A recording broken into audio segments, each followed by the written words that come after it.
یہ دیکھیں، یہ ہے امریکہ کے پریزیڈنٹ کی سیکیورٹی اور یہ ہے چائنا کے پریزیڈنٹ کی سیکیورٹی۔ یہ تو صرف عام پریزیڈنٹس ہیں، آج ہے اور کل نہیں ہوں گے، اور ان کی سیکیورٹی ایسی ہے تو سوچے انسانوں کی تاریخ کے سب سے انفلوئنشل آدمی کی سیکیورٹی کیسی ہوگی۔ مدینہ میں رسول اللہ صلی اللہ علیہ وسلم کا روزہ، یہ جگہ دنیا کی سب سے ہائی سیکیورٹی زونز میں سے ایک ہے۔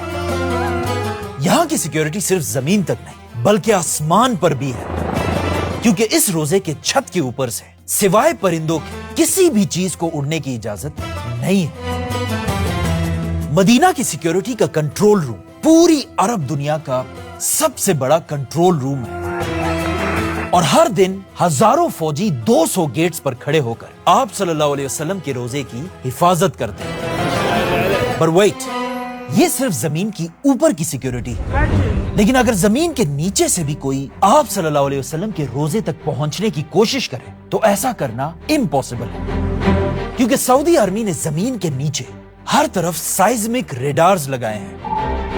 مطلب اگر مدینہ کی زمین کے نیچے کوئی بھی چیز تھوڑی سی بھی ہلی تو اس کی خبر سیدھا سعودی فوج تک پہنچے گی، اور پھر کچھ ہی دیر میں پورے سعودی میں ایمرجنسی لگ جائے گی۔ لیکن یہ سب تو صرف آج کی سیکیورٹی ہے، لیکن ایسا ہمیشہ سے نہیں تھا، بلکہ کہا جاتا ہے آج سے 1000 سال پہلے 2 لوگ ایسے تھے جنہوں نے آپ صلی اللہ علیہ وسلم کے روزے کے اندر گھسنے کی کوشش کی تھی، اور ایسا کرنے کے لیے انہوں نے ایک بہت ہی خطرناک پلان بنایا تھا۔ اور یہ ساری کہانی ایک پرانے زمانے کی کتاب میں لکھی ہوئی ہے جو میرے پاس یہاں پر کئی پڑھی بھی ہوئی تھی۔ ایک منٹ، یہ ہے آج سے 500 سال پرانی السمودی کی کتاب، اور اسی کتاب میں انہوں نے یہ پوری کہانی ڈیٹیل سے لکھی ہے۔ لیٹس سی اس کتاب میں کیا ہے۔ یہ کتاب لکھنے والا السمودی کہتا ہے کہ میں نے سنا ہے کہ آج سے بہت سال پہلے جب مسلمانوں کی سب سے بڑی ایمپائر عباسی خلافت چھوٹے چھوٹے حصوں میں ٹوٹ چکی تھی، اور چھوٹے چھوٹے ٹکڑوں میں بٹنے کی وجہ سے ہر طرف مسلمان آپس میں ہی لڑ رہے تھے، یہاں تک کہ فلسطین بھی مسلمانوں کے ہاتھوں سے نکل چکا تھا۔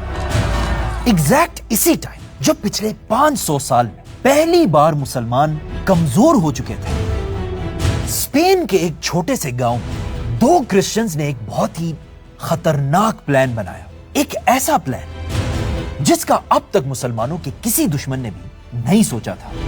مدینہ میں آپ صلی اللہ علیہ وسلم کے روزے کے اندر گھس کے آپ صلی اللہ علیہ وسلم کے جسم مبارک کو اپنے ساتھ لے جائے، لیکن ایسا کرنا کوئی آسان کام نہیں تھا، اسی لیے سب سے پہلے ان دونوں نے اپنا بھیس بالکل بدل دیا، مسلمانوں کی طرح داڑھی رکھی اور مسلمانوں کی طرح کپڑے پہن کر یہ دونوں مدینہ کی طرف روانہ ہوئے۔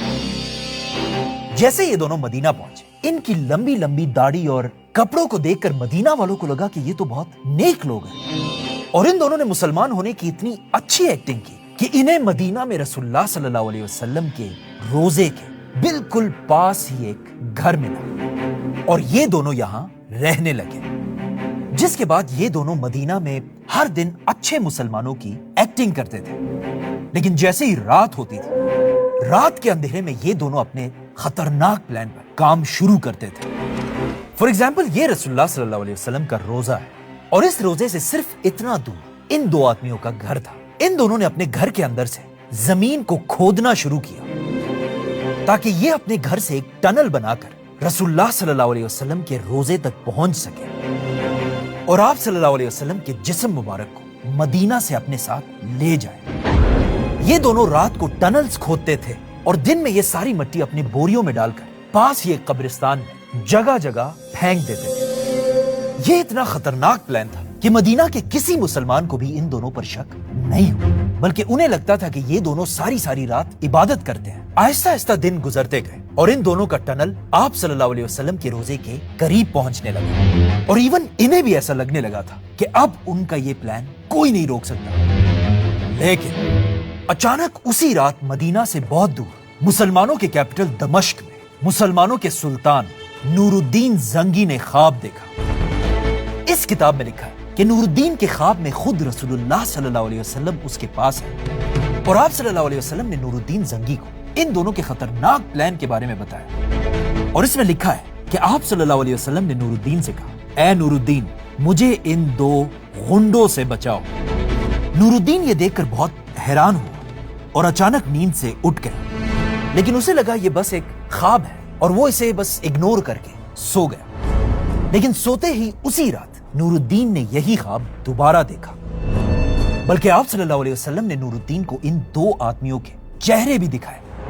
اس بار بھی نور الدین دوبارہ اس خواب کو اگنور کر کے سو گیا، لیکن تیسری بار بھی جب نور الدین نے یہی خواب دوبارہ دیکھا، اسے سمجھ آ گئی کہ ضرور یہاں سے بہت دور مدینہ میں کوئی نہ کوئی گڑبڑ ضرور ہو رہی ہے۔ نور الدین فوراً اٹھا اور اپنے گارڈز کو ریڈی ہونے کا حکم دیا اور پھر فل سپیڈ دمشق سے مدینہ کی طرف روانہ ہوا۔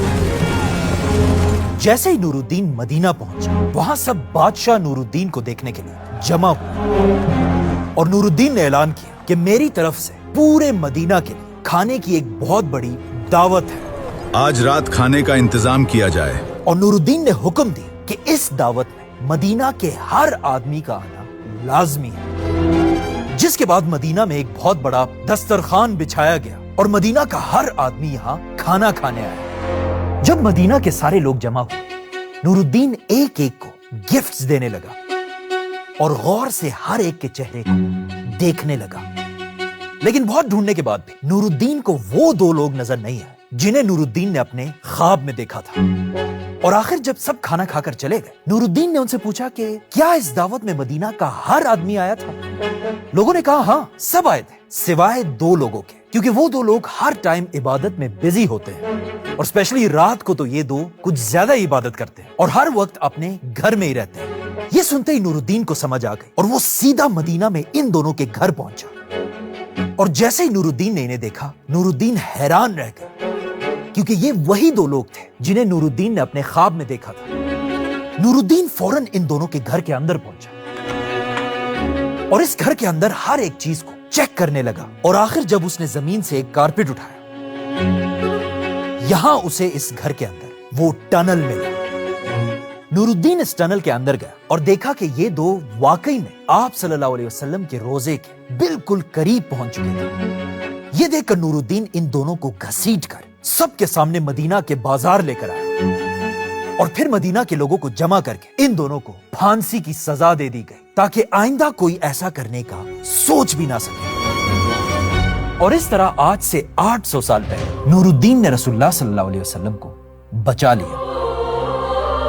واہ کیا کہانی ہے! بلکہ یہ کہانی تو ہم نے بچپن سے بار بار سنی، لیکن اس کہانی میں ایک بہت بڑا مسئلہ ہے، اور وہ مسئلہ یہ ہے کہ یہ کہانی بالکل فیک ہے۔ نہ یہ دو لوگ کوئی ٹنلز بنا رہے تھے اور نہ نور الدین نے کوئی خواب دیکھا تھا۔ اور مجھے پتا ہے اب آپ کہیں گے کہ ہمیں یہ کہانی سنانے کی کیا ضرورت ہے؟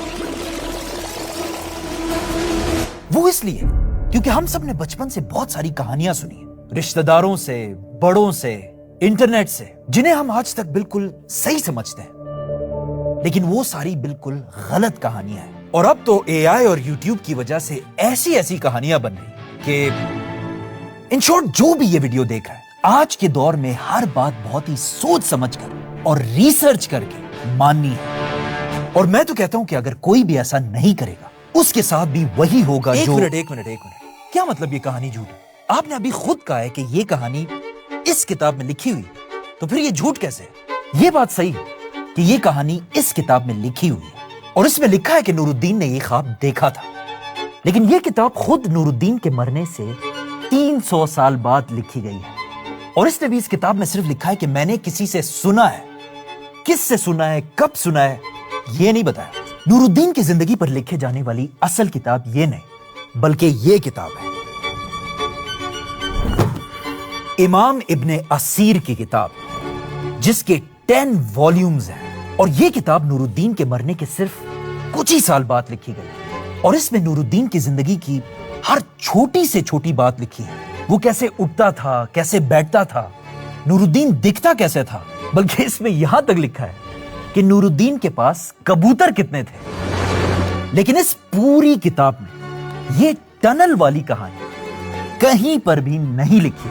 اگر یہ کہانی سچ ہوتی تو یہ بندہ نہ لکھتا۔ اچھا چلو یہ تو ٹھیک ہے، لیکن کیا آپ یہ کہہ رہے ہیں کہ رسول اللہ صلی اللہ علیہ وسلم کسی کے خواب میں آ کر مدد نہیں کر سکتے؟ کیوں نہیں آ سکتے؟ آ سکتے، لیکن اپنی مدد کے لیے نہیں، بلکہ اس بندے کی مدد کے لیے۔